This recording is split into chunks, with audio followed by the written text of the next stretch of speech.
Shalom Bapak Ibu Saudara sekalian. Puji Tuhan saudara dan saya hari ini boleh bersama-sama berkumpul di rumah Tuhan. Dan satu anugerah yang indah kita boleh bersama-sama juga boleh memikirkan dan merenungkan bagian dari firman Tuhan. Saudara, saya ingin mengajak saudara pada pagi hari ini merenungkan satu tema, yaitu ketika jalan hidup di depan tampak tak jelas. Saudara, tentu ketika kita berjalan dan jalan di depan kita tampak gelap, itu bukanlah sesuatu yang nyaman, bukan? Ketika kita berjalan dan yang di depan kita itu bukan sesuatu yang kita bisa prediksi dengan baik, bukan sesuatu yang nyaman. Dan bagaimana kita akan menjalaninya? Setelah kita membaca dari Habakuk pasal 3 ayat 16 sampai 19. Habakuk pasal 3 ayat 16 sampai 19.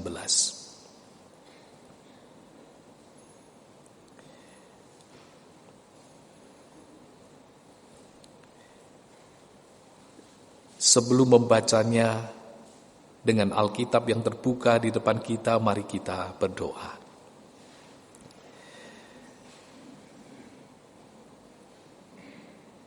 Ya Tuhan, kami sebentar akan membaca dan merenungkan firman-Mu. Berkatilah dan ajarlah kami kembali dengan kebenaran-kebenaran-Mu. Roh Kudus, urapilah hamba-Mu dalam keterbatasannya berkata-kata, supaya boleh menyampaikan apa yang Kau kehendaki dengan tepat. Bahkan urapi setiap kami, jemaat-Mu yang hadir. Kiranya Roh Kudus yang sama membantu kami untuk mengerti, bahkan memahami apa yang menjadi rencana-Mu dalam hidup kami. Terima kasih Tuhan. Dalam nama Tuhan Yesus Kristus kami berdoa. Amin. Habakuk pasal 3 ayat 16 sampai 19, demikianlah firman Tuhan. Ketika aku mendengarnya, gemetarlah hatiku. Mendengar bunyinya, menggigillah bibirku. Tulang-tulangku seakan-akan kemasukan sengal, dan aku gemetar di tempat aku berdiri. Namun dengan tenang, akan kunantikan hari kesusahan yang akan mendatangi bangsa yang bergerombolan menyerang kami.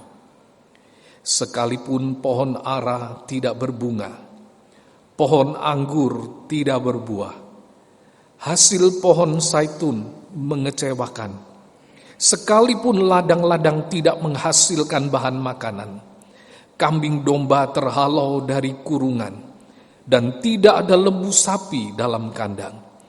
Namun aku akan bersorak-sorak di dalam Tuhan, beria-ria di dalam Allah yang menyelamatkan aku. Allah Tuhanku itu kekuatanku. Ia membuat kakiku seperti kaki rusa. Ia membiarkan aku berjejak di bukit-bukitku. Sampai demikian pembacaan firman Tuhan. Setelah satu saat saya bersama-sama dengan keluarga pergi ke sebuah tempat rekreasi. Saat itu saya menemani anak laki-laki saya yang pada saat itu masih berusia 8 tahun, saudara. Kami berjalan menikmati tempat itu dan mencoba berbagai wahana yang ada di sana. Dari coba yang ini ke yang itu dan seterusnya. Dan tiba-tiba saudara, anak saya itu tarik tangan saya. Dan kemudian mengajak saya, ayo Pak kita ke sana. Oh saudara, saya ketika diajak saya lihat apa yang menarik ada di sana. Oh lumayan saudara. Tempat itu menawarkan kami akan diajak rekreasi melihat-lihat ruang angkasa. Melihat galaksi dan lain-lainnya. Oke lah ya. Saya juga merasa senang. Akhirnya kami mulai antri di barisan dan menunggu kapan kami boleh masuk. Saudara, sementara menunggu, kami berbincang-bincang dan memikirkan apa yang akan kami nikmati di sana. Sampai akhirnya saudara, tibalah giliran kami. Kami disuruh duduk di sebuah kereta dan kami akan membayangkan satu perjalanan yang akan luar biasa yang akan kami nikmati di sana. Tetapi saudara, betapa terkejutnya kami. Ketika kereta yang kami tumpangi itu ternyata dalam waktu singkat saudara bergerak dengan kecepatan yang sangat tinggi. Oh saudara, anak saya mulai berteriak. Saya pegang dia erat-erat sambil berteriak 3 kali lebih keras daripada dia, saudara ya. Rupanya saudara, kami itu duduk di sebuah jet coaster. Maka saudara, saya dengan anak saya diajak jalan naik turun, naik lagi, miring kiri, miring kanan, sampai terbalik saudara. Sepanjang perjalanan itu saya dengan anak saya hanya bisa merem sambil teriak-teriak saudara. Saudara, saya nggak bisa merasakan satu keindahan di sana. Saya dengan anak saya cuma pengen, kapan ini berhentinya, kapan ini berhentinya. Sampai akhirnya saudara, tiba waktunya kereta itu akhirnya berhenti.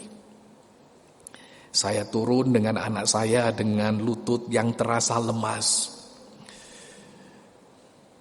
Kemudian jalan ke depan ditawarin foto waktu kami berada di kereta.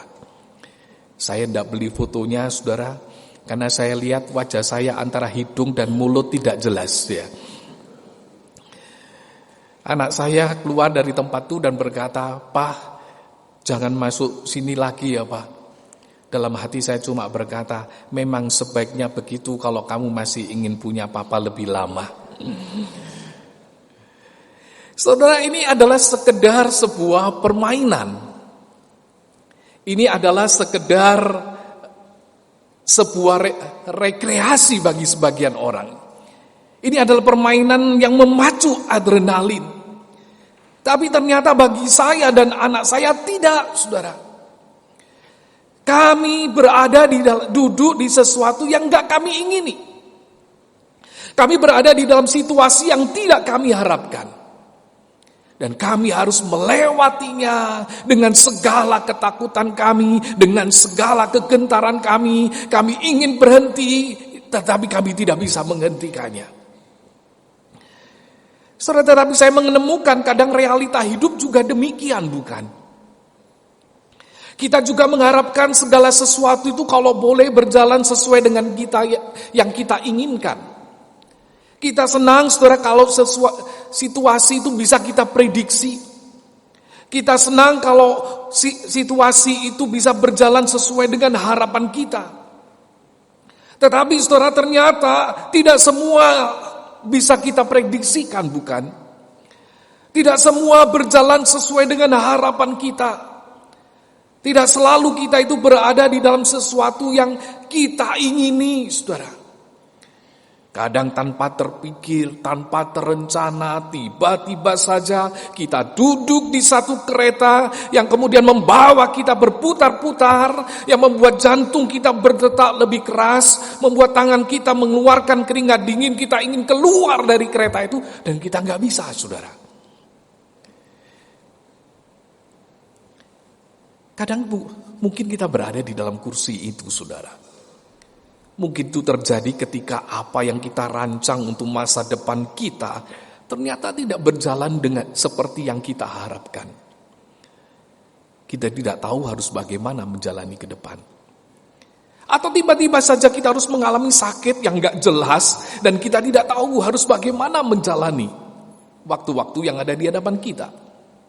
Tiba-tiba saja kita harus kehilangan seseorang yang selama ini menjadi penopang kita, penguat kita. Dan kita nggak tahu ke depan saya harus seperti apa. Apalagi saudara saat ini, di tengah-tengah isu virus corona yang menggoncangkan kita. Bahkan bukan hanya menggoncangkan kita, saudara, menggoncangkan dunia ini. Sesuatu yang tidak kita prediksi, tiba-tiba bergulir begitu rupa melanda kita, yang berpotensi menyerang kita, berpotensi menyerang usaha kita, bahkan mungkin berpotensi menyerang masa depan kita. Saudara, ketika kita merasa jalan yang di hadapan kita itu tampak gelap, bagaimana kita bisa menghadapinya? Nabi Allah yang bernama Habakuk sedang menghadapi situasi yang tidak sesuai dengan harapannya. Yang menemukan umat yang dilayaninya ini adalah umat yang moralnya begitu rusak. Mereka berpaling dari Allah dan melupakan Allah. Dosa dan kekejian itu merajalela di sana. Penindasan dan kekerasan ada di mana-mana. Bahkan dikatakan hukum itu sudah kehilangan kekuatannya. Firman Tuhan itu sudah gak dipedulikan lagi. Karena itu saudara, tidak dibayangkan keadaan seperti itu menimpa satu negara. Keadaan yang morat-marit pasti membuat situasi ekonomi dan lain-lain menjadi morat-marit juga. Di tengah-tengah kondisi demikian, saudara, apa yang dilakukan oleh Habakuk? Tentu seperti yang biasa saudara lakukan. Sebagai hamba Allah, saudara, dia menyampaikan pergumulannya kepada Allah. Dia berkata, berapa lama lagi Tuhan aku berteriak, tetapi tidak kau dengar. Aku berseru kepadamu penindasan, tetapi tidak kau tolong. Setelah Habakuk berdoa kepada Allah, berapa lama lagi? Menunjukkan apa, saudara? Ia sudah lama berdoa.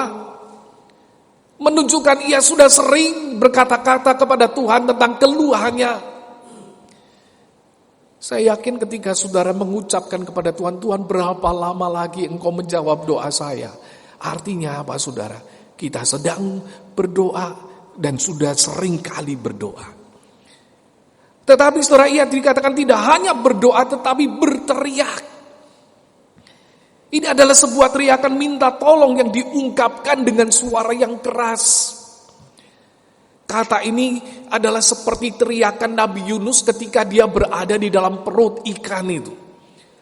Seperti teriakan orang yang mau mati. Tapi sepertinya saudara, Allah itu kok berdiam diri. Dan bukankah pergumulan Habakuk seringkali juga menjadi pergumulan orang percaya, saudara? Kadang kita menjadi ragu apakah doa kita ini didengar atau tidak. Kita merasa kok Tuhan lama bertindak. Berada di dalam situasi yang seperti ini pasti gak enak, saudara. Seorang ibu pernah kirim message ke saya menceritakan masalahnya. Dan dia tutup dengan sebuah kalimat yang saya ingat.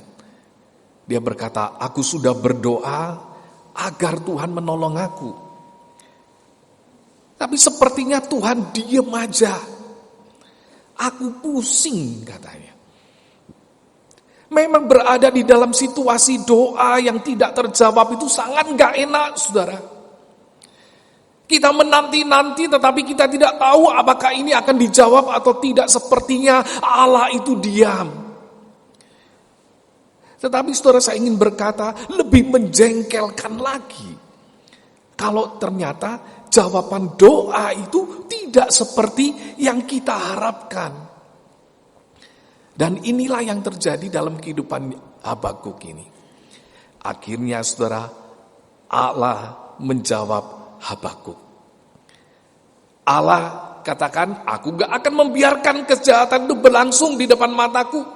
Aku sudah punya cara. Aku punya waktu yang tepat untuk melakukannya. Apa yang dilakukan oleh Tuhan? Tuhan berkata, aku mau kirim orang Kasdim untuk menghukum bangsa Yehuda ini. Aku akan mengirim mereka supaya mereka akan menyerang bangsa ini. Saudara, bangsa Kasdim pada zaman itu adalah bangsa yang super power. Bangsa yang kuat, yang dikenal garang, tangkas, dan suka melakukan kekerasan dan kekejaman. Dengan demikian, saudara, sudah sebentar lagi di depan mata bangsa ini akan dikalahkan oleh bangsa Kasdim itu. Nah, inilah saudara yang tidak dimengerti oleh Habakuk. Dia mengerti, kenapa ya? Kok Tuhan pakai bangsa yang tidak mengenal Allah untuk menghukum umat Allah? Kenapa Tuhan itu memakai bangsa Kasdim ini untuk menghukum bangsa Yehuda? Bukankah Allah itu Maha Kudus? Kenapa memakai bangsa yang jahat? Bukankah Allah itu Maha Kuasa? Kenapa kok dia tidak bisa menunjukkan kuasanya? Tetapi justru membiarkan bangsa yang jahat itu menghukum bangsa Yehuda ini. Bahkan setelah berhasil pun bangsa Kasdim itu tidak akan pernah memuliakan Allah. Habakuk gak mengerti. Saudara, bukankah jawaban Allah ternyata kadang bisa menjadi sesuatu yang tidak kita bayangkan? Kita berdoa agar Tuhan memenuhi kebutuhan kita. Ternyata muncul kebutuhan yang lain. Kita berdoa agar pekerjaan kita yang mulai mengalami penurunan dapat dibangkitkan kembali. Ternyata ada kebijakan baru yang menyulitkan kita. Kita berdoa diberikan kesehatan, tetapi tiba-tiba ada sakit di dalam tubuh kita. Kita berdoa minta sembuh, bahkan tidak sekali tetapi berkali-kali, tidak hanya sehari tetapi berbulan-bulan, tetapi sepertinya Allah berdiam diri dan tidak melakukan apa-apa. Setelah di tengah-tengah berbagai keadaan yang seperti itu, kadang terbersit pertanyaan di dalam hati kita, bukan? Apakah Allah keliru di dalam keputusannya? Apakah Allah pertimbangannya kurang matang? Apakah ada hal-hal yang di luar prediksi Allah sampai Allah itu tidak bisa menghandle-nya? Akhirnya itu jatuh menimpa kita, saudara. Saudara, bukan demikian di dalam pergumulan Habakuk ketika dia bergumul dengan Tuhan melalui masalah ini. Apa yang dirasakan oleh Habakuk, saudara? Dia melihat ketika jalan hidup di depan tampak tak jelas, percayalah kepada Tuhan. Cukup itu, saudara. Saudara, mungkin saudara pernah pergi ke satu tempat yang tidak dikenal. Saudara pernah pergi ke satu tempat yang jalannya sulit. Kira-kira apa yang akan saudara lakukan? Orang zaman sekarang ini paling gampang. Kalau dulu kita harus masih tanya orang dari satu tempat berhenti, tanya lagi. Sekarang saudara punya GPS. Saudara punya Google Map yang bisa menghantar saudara masuk dan kemudian menemukan tempat yang tepat yang saudara tuju. Kita mengikuti arah dan petunjuk GPS itu, saudara. Kita percaya kita akan sampai ke tempat itu dengan mengikuti arahannya. Rasa-rasanya jarang orang lihat GPS kemudian merasa sanksi, saudara ya. Yakin. Tetapi problemnya perjalanan kehidupan kita itu tidak seperti perjalanan di dunia ini dengan menggunakan GPS itu, saudara. Kadang tidak jelas kapan beloknya, tidak jelas kapan berhentinya. Di dalam keadaan demikianlah orang percaya itu tetap diminta menaruh kepercayaannya kepada Tuhan. Di tengah-tengah ketidakmengertiannya tentang pekerjaan Allah, saudara, Habakuk itu tidak menjadi goyah dan hilang kepercayaannya kepada Allah. Tetapi dikatakan ia akan terus menantikan jawaban Tuhan. Dia berkata, aku mau berdiri di tempat pengintaianku. Aku mau berdiri tegak di menara. Aku mau meninjau dan menantikan apa yang akan difirmankannya kepadaku dan apa yang akan dijawabnya atas pengaduanku. Habakuk tahu dengan siapa dia berhadapan. Ia tidak menyalahkan Tuhannya. Ia tahu siapa dirinya. Yang perlu ia lakukan adalah menanti-nantikan Tuhan, dan Tuhan akan menjawabnya. Dan akhirnya saudara, sekali lagi Tuhan menjawab Habakuk. Tuhan katakan kepada Habakuk, tenang ya. Orang Kasdim itu enggak selamanya dibiarkan. Tuhan juga akan menghukum mereka yang tidak benar ini. Tuhan akan menghukum bangsa yang jahat ini. Tetapi apa yang dikatakan oleh Tuhan? Orang benar itu akan hidup oleh percayanya. Di tengah-tengah ketidakmengertian ini saudara, orang benar itu akan hidup oleh percayanya. Bahkan di akhir dari pasal 2, firman Tuhan itu saudara, ditutup dengan sebuah pernyataan. Tetapi Tuhan ada di dalam bait-Nya yang kudus. Berdiam dirilah di hadapannya, ya segenap bumi. Seorang penafsir memberikan komentar. Tidak hanya orang fasik, orang Kristen pun harus berdiam diri. Jangan ada pertanyaan, keraguan atau ketidakyakinan mengenai kebaikan, kekudusan dan kekuasaan Allah. Jangan mengeluh dan bertanya mengapa Allah mengizinkan ini terjadi, atau mengapa Allah melakukan hal ini. Perhatikanlah firman Tuhan pada nabinya. Pandanglah Tuhan, pandanglah kemutlakannya, lalu kuncilah mulut kita yang begitu cepat berbicara tanpa pertimbangan. Dia katakan, sebab jalan Allah itu sempurna. Tidak ada yang salah dalam dirinya. Dan ia akan mengerjakan yang terbaik dalam kehidupan anak-anaknya. Saudara, dengan keyakinan inilah Habakuk itu menjalani hari-hari yang ada di hadapannya. Memang sebentar lagi bangsa yang kejam dan jahat itu akan menyerang Yehuda. Tapi Habakuk tahu Allah itu tidak kerja serampangan.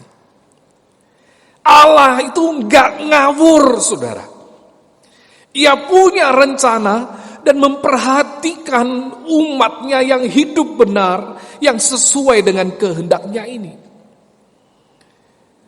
Yesus pernah berkata, adakah seorang daripadamu yang memberi batu kepada anaknya kalau ia meminta roti? Atau ia akan memberi ular kalau ia minta ikan? Kalau kamu yang jahat tahu memberi pemberian yang baik kepada anak-anakmu, apalagi Bapamu yang di surga. Bapa yang di surga itu adalah Bapa yang baik, saudara. Ia tidak pernah serampangan di dalam bekerja. Ia adalah Bapa kita. Dan hubungan itu lebih berarti dibanding segala hal. Kalau Allah itu memberikan putra tunggalnya untuk mati bagi kita, yang sebentar akan kita rayakan, masakan ia itu akan membuat kita jadi mainannya dan menghancurkan kita. Tidak, saudara. Kita perlu mempercayakan hidup kita kepada Tuhan. Saudara, tiap kali saya memikirkan topik ini, saya selalu teringat ketika saya harus kembali ke kota Malang dari pelayanan praktik 1 tahun saya di Bandung.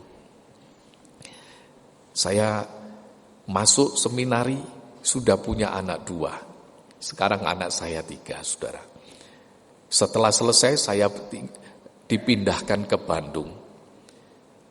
Dan di Bandung ini, saudara, saya sudah mulai berpikir dan menata. Kira-kira saya akan melayani di sana mungkin 4-5 tahun. Saya akan melakukan ini, saya melakukan itu. Tapi ternyata, saudara, ada banyak pergumulan yang terjadi yang sangat melelahkan kami.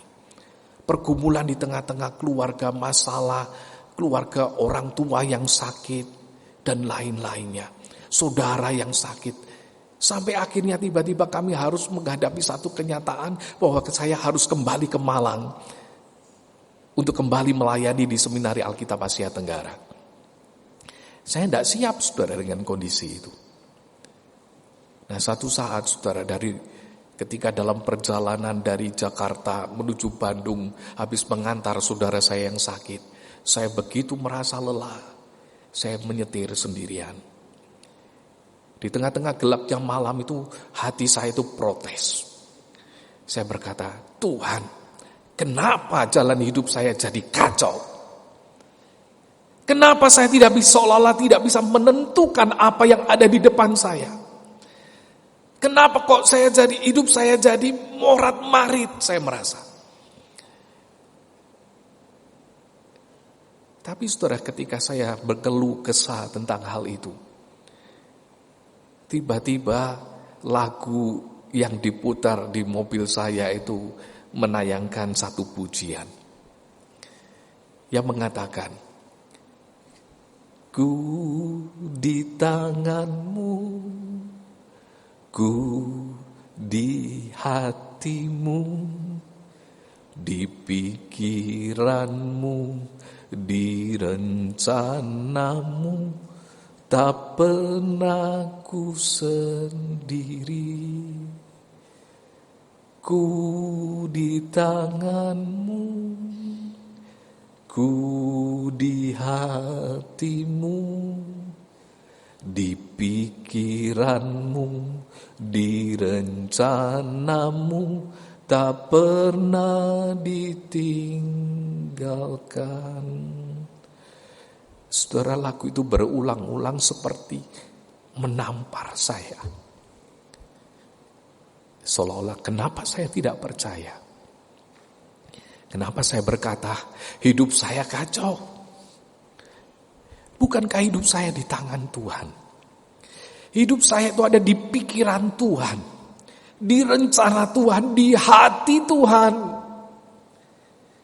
Saudara, malam itu saya minta ampun, berdoa sambil menangis, sambil terus menyetir kembali ke Bandung. Dan titik itu adalah satu titik. Saya kembali ke Malang dengan satu hati yang bersuka cita, yang saya percaya Tuhan tidak pernah salah melakukan di dalam hidup saya. Saudara, sesungguhnya itulah Tuhan kita. Allah yang terus peduli dengan kita. Kalau burung pipit yang gak ada harganya itu tidak akan jatuh tanpa seizin Dia. Apalagi saudara dan saya. Saudara, ketika jalan hidup kita di depan tanpa gak jelas, percayalah kepada Tuhan. Tenang. Dia tidak akan membuat saudara hancur dalam menghadapi jalan hidup saudara. Yang kedua, saudara, ketika jalan hidup di depan kita itu tampak tidak jelas, jalanilah dengan kekuatan Tuhan. Habakuk menuliskan sebuah mazmur yang menyatakan imannya dan pengharapannya. Yang dimaksud dengan nada ratapan di sini, saudara, adalah sebuah jenis musik yang penuh semangat, menggebu-gebu, ya, dengan perubahan yang cepat dan emosi yang tinggi. Ketika dia berkata, sekalipun pohon ara tidak berbunga, pohon anggur tidak berbuah, hasil pohon zaitun mengecewakan. Sekalipun dikatakan ladang-ladang tidak menghasilkan bahan makanan, kambing domba terhalau dari kurungan, dan tidak ada lembu sapi dalam kandang. Saudara, pada saat itu perkebunan, perladangan, peternakan adalah penghasilan utama dari kehidupan mereka. Kalau semua itu habis tidak memberikan hasil apa-apa, saudara, hal itu menunjukkan ada masa-masa yang sulit yang harus mereka lewati. Tetapi saudara, sekalipun berkat-berkat jasmani akan berkurang atau mungkin bahkan hilang, sukacitanya tidak hilang. Sekalipun kesulitan ini seolah-olah menanti di depannya, saudara, ia tetap bersorak-sorai. Ia berkata Tuhan itu sumber keselamatannya. Dan dia berkata, saudara, Allah Tuhanku itu kekuatanku. Ia membuat kakiku seperti kaki rusa, membiarkan aku berjejak di bukit-bukitku. Oh, menarik, saudara. Ia membuat kaki Habakuk itu seperti kaki rusa. Seekor rusa itu, saudara, di sini merupakan gambaran binatang yang lemah. Tetapi Tuhan itu sudah mendesain kakinya itu secara khusus. Rusa di dalam kitab ini adalah rusa yang hidup di gunung-gunung, yang biasa melompat dari satu batu ke batu yang lain, dan dengan mudah dia bisa mendakinya. Batu-batu yang besar yang merupakan rintangan bagi manusia, tetapi bagi rusa itu menjadi satu jalan untuk mendaki.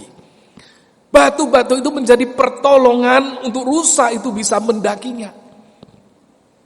Saudara, bagi Habakuk Tuhan kekuatannya itu tidak berarti menghilangkan batu-batu yang ada di hadapannya. Tetapi Tuhan itu memberikan kepadanya sepasang kaki rusa. Sehingga apa, saudara? Sehingga ia mampu mendakinya. Karena saudara, ketika Tuhan mengizinkan kita itu melewati satu jalan yang sulit, sesungguhnya ia mempersiapkan kita untuk melewatinya. Ketika Tuhan itu mengizinkan kita melewati satu jalan yang sulit, sesungguhnya ia mempersiapkan kita untuk melewatinya. Dan ini adalah jaminan yang dia berikan kepada umatnya.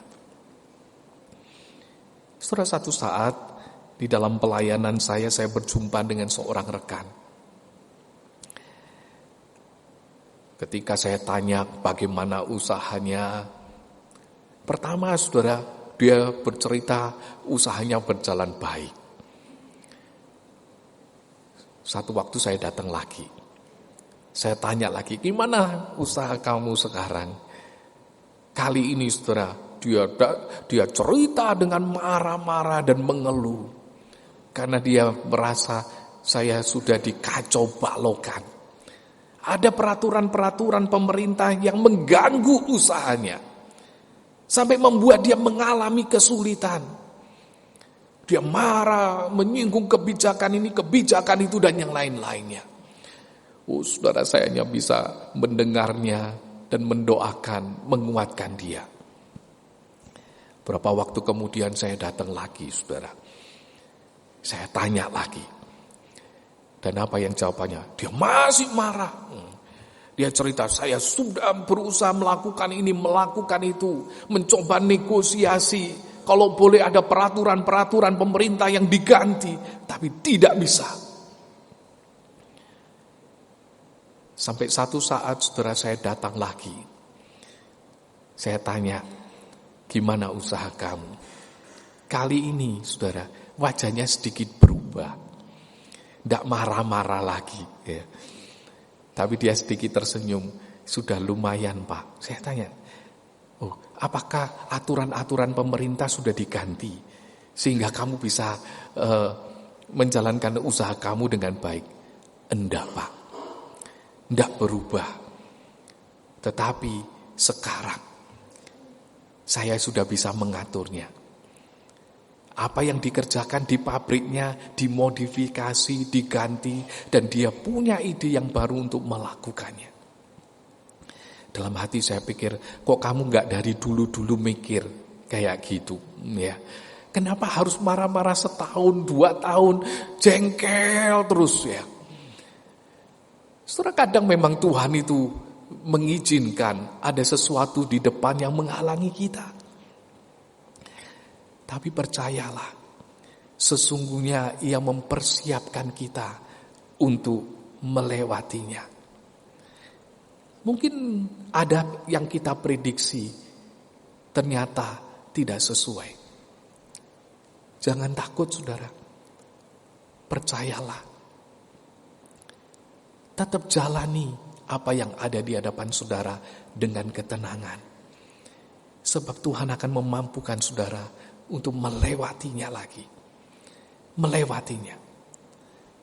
Kalau kondisi situasi persoalan keluarga menimpa saudara dan saudara tidak tahu harus bagaimana,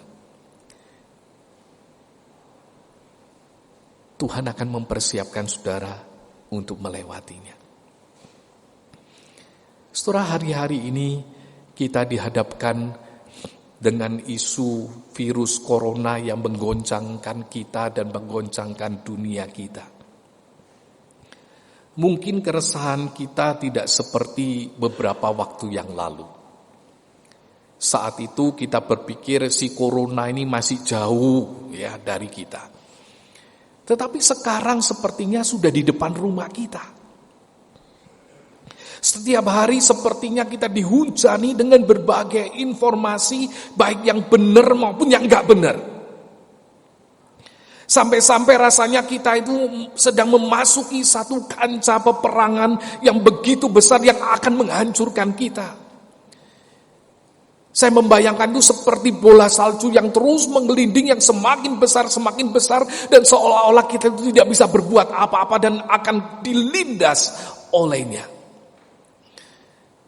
Bahkan virus ini tidak saja membawa penyakit secara fisik, saudara. Tetapi saya pikir membawa penyakit secara jiwa juga. Tidak sedikit orang yang khawatir, bahkan sangat ketakutan. Dan kita merasa hari-hari di depan kita menjadi tidak jelas. Situasi yang kita lihat sekarang menjadi situasi yang mungkin sedikit menakutkan kita. Dengan berbagai informasi yang kita terima. Problemnya saudara yang saya lihat, bahwa sekarang isu corona ini tidak saja menjadi isu kesehatan, tetapi saya pikir ini sekarang juga sesungguhnya menjadi isu iman. Isu iman apa saudara? Kita itu menjadi takut begitu rupa. Sampai seolah-olah yang bisa membuat kita mati itu hanya corona. Dan tidak ada yang lain. Padahal bisa juga karena Avanza, Innova dan lain-lainnya, bukan? Tapi pikiran kita terus diikat dengan hal ini. Sampai-sampai kita hidup di dalam ketakutan. Sehari-hari kita dicekoki dengan ketakutan ini. Saya tahu saudara, kita harus berjaga-jaga. Kita harus tetap mengikuti prosedur yang berlaku untuk mencegah kita terjangkit atau berpotensi menularkan virus kepada orang lain. Kita mungkin akan membuat satu gerakan-gerakan yang bisa jadi mengubah kebiasaan kita. Saya pikir salah kalau kita sudah tahu bahwa kalau ditabrak mobil itu bisa membuat kita mati, terus kita itu menyeberang dengan menutup mata. Salah bukan? Itu namanya bunuh diri. Demikian juga dengan isu ini. Kita memang harus berhati-hati, saudara. Kita harus berjaga-jaga, ikuti prosedur yang ada, baik yang diinformasikan oleh majelis maupun yang lainnya. Tetapi saya ingin katakan, jangan biarkan isu ini merampas damai sejahtera kita, saudara. Jangan biarkan isu ini merampas ketenangan kita, sehingga kita dikuasai dengan ketakutan demi ketakutan. Sadari apa saudara, engkau adalah milik Kristus. Mati hidup kita itu di tangan Tuhan. Dan percayalah kepadanya. Sekalipun kita tidak tahu berapa lama kita harus menjalani masa-masa yang sulit itu. Tapi tenang saudara. Kalau burung pipit yang tidak ada harganya, gak dibiarkan jatuh oleh Tuhan. Kalau bukan dikehendakinya. Masakan saudara tidak dipikirkannya? Saya tidak katakan bahwa orang Kristen tidak akan kena virus ini, enggak. Apa bedanya orang Kristen kena virus ini dengan orang Kristen kena penyakit yang lain? Tetapi semuanya itu ada di dalam rencana Tuhan. Tangan Tuhan yang tetap menaungi saya, saudara dan saya. Saudara, problemnya adalah isu corona ini sekarang tidak saja menjadi isu sulitnya perekonomian, tetapi sesungguhnya juga menjadi isu iman. Seolah-olah sekarang ketakutan itu tersebar kemana-mana. Kita berpikir virus ini akan memporak-porandakan usaha kita. Kita lupa, saudara, pemeliharaan Tuhan selama ini. Saya tahu, saudara, ada usaha-usaha yang mengalami kesulitan, yang mungkin gak diprediksi. Mungkin ada di antara saudara yang bekerja atau menjalankan usaha tour dan travel yang mungkin sekarang ini sedang mengalami satu kegoncangan. Tetapi, saudara, kalau engkau mengingat yang lalu, Ia pernah memelihara engkau dari titik nol engkau memulai usaha itu. Masakan Ia tidak akan melakukannya? Masakan Ia akan mengabaikan engkau di dalam kesementaraan hidupmu di dunia ini? Sementara Ia berjanji akan menyertai engkau itu sampai selama-lamanya.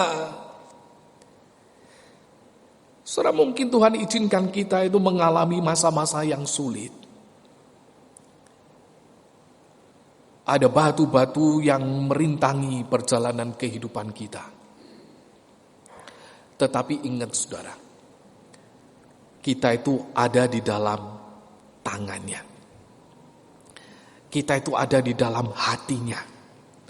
Kita itu ada di dalam rencananya. Percayalah. Tenangkan dirimu di dalam Tuhan itu. Ingatlah, Tuhan itu sumber kekuatan kita. Ia punya rencana di dalam kehidupan kita. Kalau sampai Ia mengizinkan ada batu-batu di dalam perjalanan kehidupan kita, Ia akan memberikan kita sepasang kaki rusa untuk mendakinya. Kita tidak tahu perjalanan hari-hari ke depan akan seperti apa. Tetapi saya ingin katakan, ketika jalan hidup saudara memang tidak jelas, tetap percaya kepada Tuhan.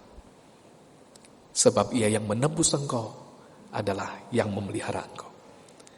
Dan sekarang, jalani hidupmu dengan kekuatan yang akan Tuhan berikan. Saudara, mungkin saya tidak tahu Pak harus bagaimana. Jalani.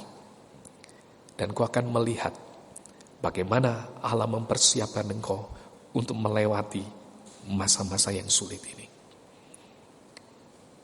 Amin.